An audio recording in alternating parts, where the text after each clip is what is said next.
Hello everyone, and welcome to our class today.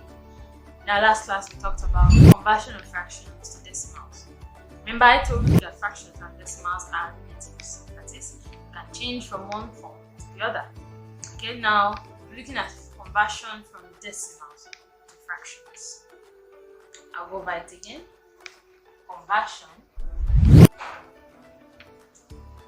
of decimals to fractions. Okay, now let's see some examples. Let's pick A, 3.21. Alright. B, 0.45.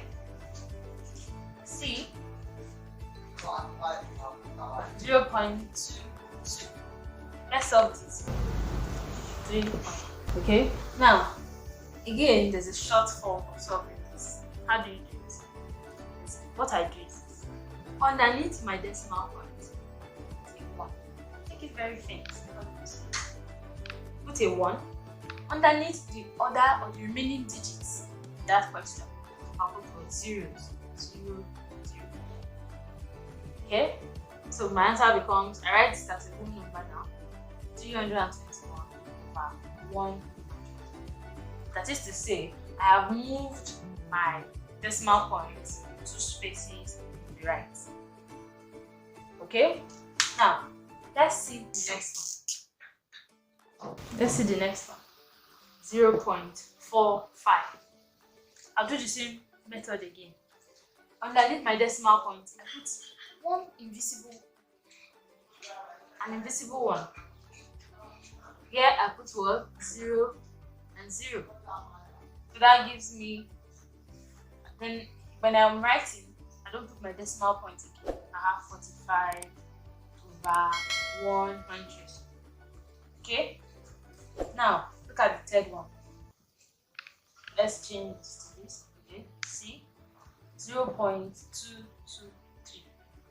Again, what do? I put an invisible one here. Okay, under each of the digits here, 0, 0, 0, 0. Then when I'm writing, I write down only the whole number. Exclude the 0. I have 223 over 1000. Now, in some cases, or in most cases, you won't leave your answer like this. Especially if there's something that can go into them, or a number that can divide both of them.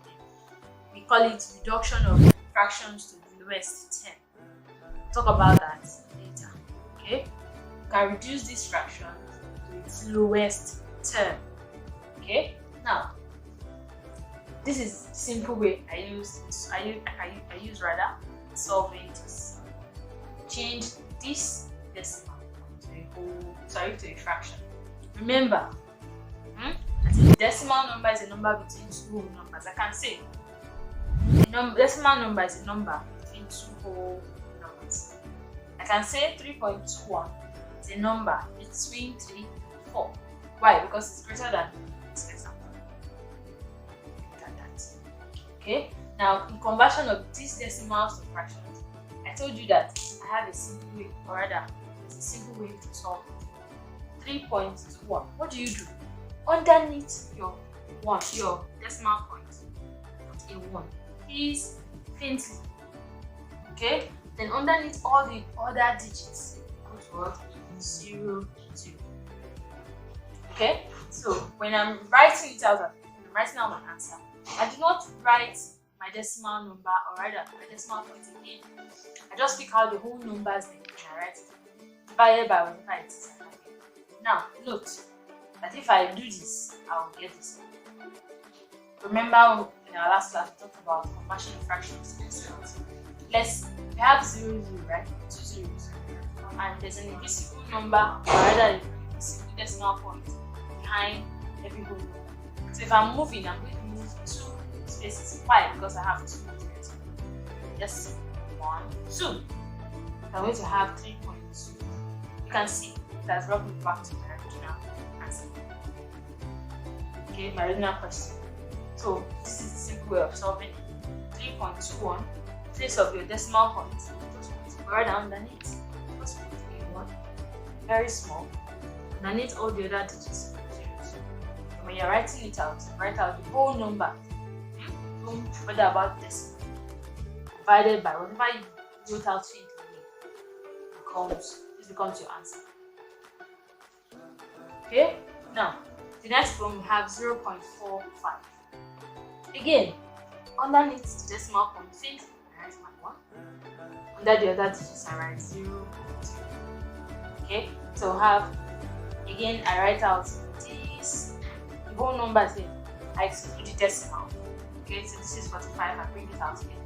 All over, whatever I have, this is 100. I write 100. Okay, now for the next one, we have 0.223. Again, underneath my decimal point, say 1.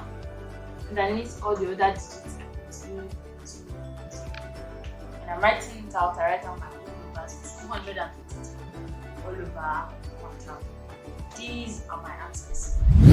Should I do one? Let's do one more example.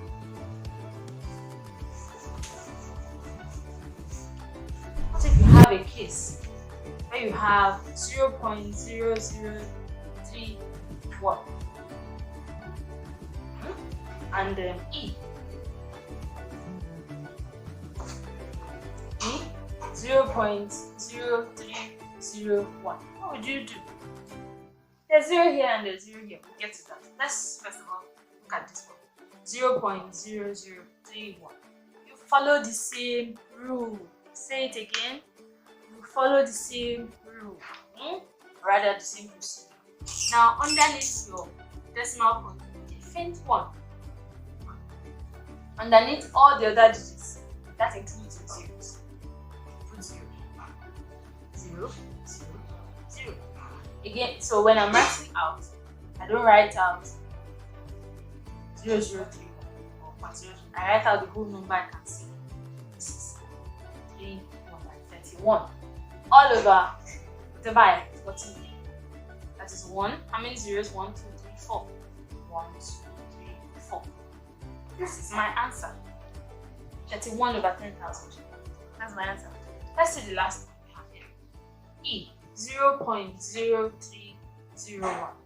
Again, I follow the same rule. I put 1 underneath all the other digits. Should we add 2? Let's make it more or longer. Okay. So if I have this, I put my 1 here. I put 0, 0, 0, 0 underneath all the digits. Now, when I am writing out my number, what should I write? Should I write 12? Should I write 312? Is it 312 I should write? Should I write okay? Should I write just 12? No. Start from the beginning of the numbers or natural numbers. Beginning of numbers you can see. 301 is what you write. Please, this 0 is important. Why? Because the 3 in front is not a 0. I'll go over it again. The 0 in between a number is very important. Why? Because this 3 here has a meaning. This also has a meaning, but this is more than 0. It's not a 0, so this has a meaning. Look at this. This, I didn't bother writing this because the number here is a 0. But this one has a meaning because the number here is not a 0. So I write 3012 divided by 1. Many zeros are here. 1, 2, 3, 4, 5. 1, 2, 3, 4, 5. That is my answer. You should have learned a lot today. Please apply these things or apply these methods in solving your own problems, mathematical problems. And you find out that you can quickly finish up your questions without a calculator within a given time. Alright, have fun solving maths.